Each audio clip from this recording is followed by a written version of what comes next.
Hello guys, Namaste.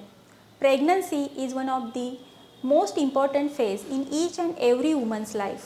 Your gynecologist may keep on measuring your hemoglobin values periodically to ensure whether they are at their normal range or they are below the normal range, and also to avoid such complications during your labor phase.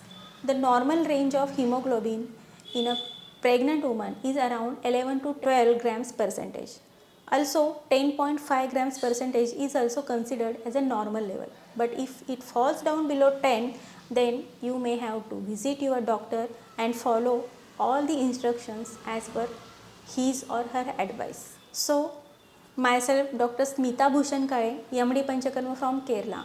मैं एक Ayurvedic infertility specialist और गर्भ संस्कार consultant हूँ। Actually हमने science class में सीखा था कि हमारे शरीर में रेड ब्लड सेल्स रहते हैं और उसमें हीमोग्लोबिन नाम का प्रोटीन रहता है। रेड ब्लड सेल्स क्या करते हैं, हमारे शरीर में ऑक्सीजन का जो सप्लाई होता है वो कॉन्स्टेंटली हमारे ईच एंड एवरी ऑर्गन्स तक बनाए रखने के लिए वो बहुत ही मददगार होती है।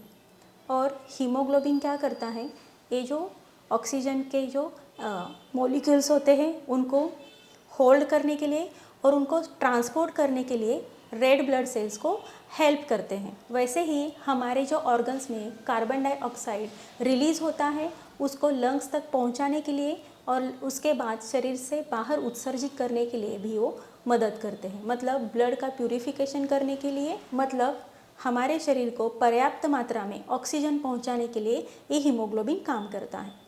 अगर किसी कारणवश ये हीमोग्लोबिन की वैल्यूज़ कम हो जाती है तो हमारे शरीर में हमारा रंग जो है वो फीका पड़ने लगता है, मूड स्विंग्स होने लगते हैं, आँखों के साइड में सूजन आती है, बॉडी में सूजन आती है, स्वेलिंग आती है, थकान महसूस होती है, सीढ़ियाँ चढ़ना बहुत ही मुश्किल हो जाता है, ब्रेथलेसनेस डेवलप होता है। और अगर आप प्रेग्नेंट है तो प्रेगनेंसी में ये और भी बहुत ही चीज़ें या सिम्टम्स जो है वो और एग्रीवेट होते हुए दिखाई देते हैं। कभी कभार हमारी जो दिल की धड़कन है वो बढ़ने लगती है, मेंटल इरिटेशन बढ़ता है, कुछ खाने की इच्छा नहीं होती है, हमेशा एंग्जाइटी जैसे फील होता है, मतलब दिल की धड़कन तेज़ सुनाई देना, ऐसे भी बहुत सारे लक्षण जो है वो हमें दिखाई देते हैं। आयुर्वेदा में इसे गर्भिणी पांडु कहा जाता है। मतलब प्रेगनेंसी में जो एनीमिया होता है उसे गर्भिणी पांडु कहा जाता है और इसके लक्षण हमने अभी शॉर्ट में आपको बताए हैं। इसके कारण और इसका उपाय क्या है इसके बारे में आज हम इस वीडियो में चर्चा करने वाले हैं। तो अगर आप प्रेग्नेंट हैं और आप में के शरीर में भी हीमोग्लोबिन की मात्रा नॉर्मल लेवल से अगर कुछ कम दिखाई दे रही है तो ये वीडियो आप जैसी महिलाओं के लिए है। तो इस वीडियो में हम जो आपको आयुर्वेदिक उपाय बताने वाले हैं वो आपके बहुत ही फ़ायदेमंद साबित हो सकते हैं। तो ये वीडियो लास्ट तक ज़रूर देखिए और अगर आप हमारे चैनल पे नए हैं तो हमारा ये चैनल सब्सक्राइब करना ना भूलें। अगर प्रेगनेंसी के शुरुआती में आपको मॉर्निंग सिकनेस का जो प्रॉब्लम होता है वो अगर बहुत ही ज़्यादा मात्रा में दिखाई देता है, बार बार वोमिटिंग हो रहा है, तो उसकी वजह से आपका न्यूट्रिशन कम होने की वजह से भी आपको एनीमिया डेवलप हो सकता है। अगर आपको मल्टीपल प्रेगनेंसीज हैं, मतलब ट्विंस या ट्रिपलेट्स हैं, तो भी आपको एनीमिया डेवलप हो सकता है। प्रेगनेंसी कंसीव करने से पहले अगर आपके जो प्रीवियस पीरियड्स आते थे उस दौरान अगर आपका फ्लो हेवी था तो भी आपको एनीमिया या आपको खून की कमी महसूस हो सकती है। साथ ही अगर मॉर्निंग सिकनेस की वजह से आपको खाने की इच्छा नहीं हो रही है, आप न्यूट्रिशियस फूड लेना अगर आपसे नहीं हो रहा है या आपको खाने की इच्छा नहीं हो रही है तो भी आपको न्यूट्रिशनल डेफिशिएंसी की वजह से भी आपको एनीमिया डेवलप हो सकता है। वीडियो के शुरुआती में बताए हुए लक्षण अगर आप भी अपनी बॉडी में नोटिस कर रहे हैं तो तुरंत आपको अपने डॉक्टर की सलाह लेना और उनके एडवाइस के अकॉर्डिंग जांच करके ये पता लगाना बहुत ही ज़रूरी है कि आप में एनीमिया डेवलप हुआ है या नहीं हुआ है। अगर आपके रिपोर्ट से बताते हैं कि आपका हीमोग्लोबिन लेवल कम हुआ है और साथ ही आप ये सेम सिम्टम्स अपने बॉडी में फील कर रहे हैं तो मैं आगे जो नुस्खे बताने वाली हूँ उनको ज़रूर फॉलो कीजिए। तो उससे आपकी हीमोग्लोबिन की जो मात्रा जितनी ऑप्टिमल चाहिए वो आपके बॉडी में डेवलप होगी और आपको कोई भी प्रॉब्लम जैसे मैंने पहले बताए थे वो आपको दिखाई देना बंद हो जाएंगे। अगर आप अपने डाइट में सहीजन यानी मोरिंगा लीव्स की सब्ज़ी बनाकर खाएंगे तो भी आपकी आयरन डेफिशिएंसी कम होगी, क्योंकि उसमें पर्याप्त मात्रा में विटामिन सी रहता है, मैग्नीशियम रहता है, तो उससे अपने आप हीमोग्लोबिन की लेवल बढ़ती हुई नज़र आएगी।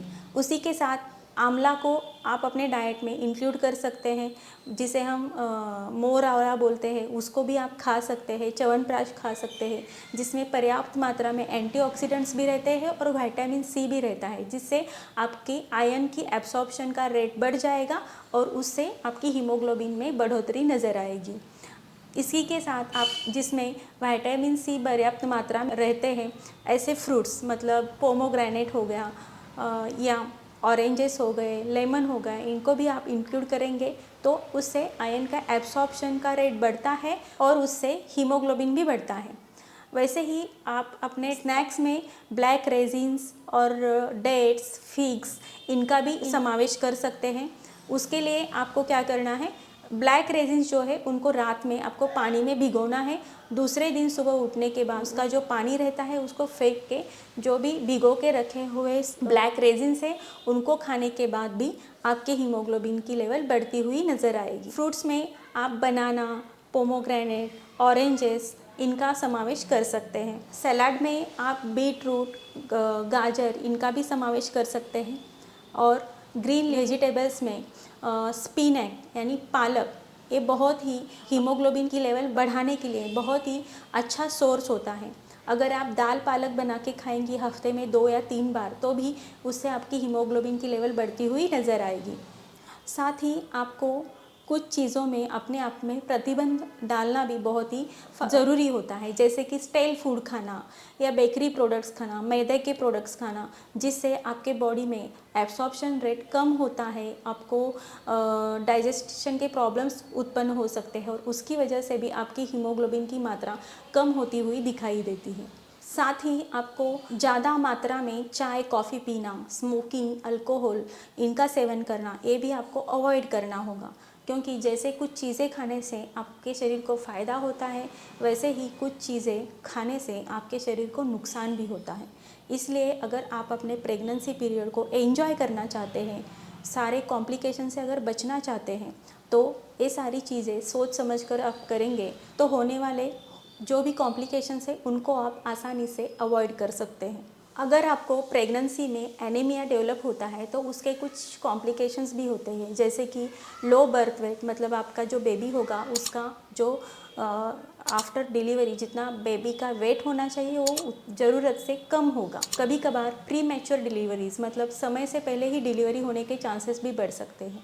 और साथ ही ऐसे भी कॉम्प्लिकेशंस होते हैं जैसे कि पीपीएच यानी पोस्टपार्टम हेमरेज, मतलब डिलीवरी के बाद अधिक मात्रा में रक्तस्राव होना और उसकी वजह से सीवियर एनीमिया होना या बाद में कुछ कोमॉर्बिडिटीज़ भी डेवलप हो सकती है। तो उससे बचने के लिए आप प्रेगनेंसी में पूरे 9 महीने में ये ख्याल रखें कि अपना जो हीमोग्लोबिन लेवल है वो ऑप्टिमल लेवल में रहना चाहिए, और उसके लिए जो भी सारी चीज़ें आपके डॉक्टर आपको एडवाइस करते हैं उन सारी चीज़ों को आप फॉलो करेंगे तो इन सारे कॉम्प्लिकेशन से आप बच सकते हैं।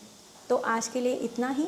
ये वीडियो अगर आपको फ़ायदेमंद लगा, ये जानकारी आपको अगर अच्छी लगी तो इस वीडियो को ज़रूर लाइक कीजिए, इस वीडियो को आप जैसी महिलाओं तक शेयर कीजिए और हमारे चैनल को सब्सक्राइब करना ना भूलें। धन्यवाद।